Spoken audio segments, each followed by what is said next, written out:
हे जे सगळे प्रॉडक्ट्स आहेत ह्याचं मला मार्केट करायचं आहे तिथे. मागचे 5-6 वर्ष झाले या गोष्टीत प्रयत्नशील आहे. पण होतं काय की ज्यावेळी आम्ही ऑन द टेबल बसतो त्यावेळीस निगोशिएशन आणि माईक जवळ घ्या. ट्रेड टर्म्स आहेत तर आमचं जरा कन्फ्युजन होतं आणि त्या गोष्टीचा डिसएडव्हान्टेज घ्यायला जातो किंवा आम्ही मागे सरकतो.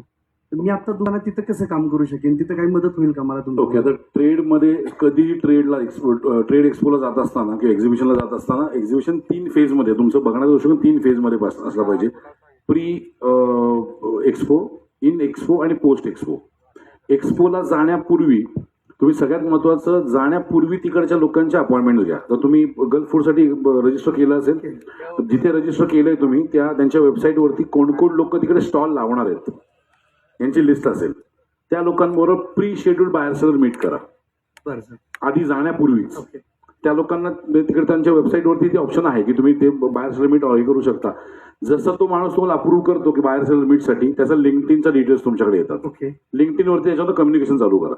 Yes sir. म्हणजे मी हे अनेक वेळा एखाद्या देशात मला जायचं नसेल तरी पण मी हीच पद्धत वापरतो की रजिस्ट्रेशन करतो आणि त्याच्यावर कम्युनिकेशन चालू करतो. ओके. जाण्यापूर्वी त्याच्याकडनं डिटेल्स घ्या किंवा आपण भेटणार आहोत, माझे हे प्रोडक्ट आहे, कॅटलॉग हे आहे, या वेळेला आपण भेटतोय, टेंटेटिव्ह ही प्राइसिंग आहे, आपण बाकी तिकडे डिस्कस करू. ओके. सो तुम्ही त्याला ऑलरेडी सीडिंग करून ठेवलेलं तुमचं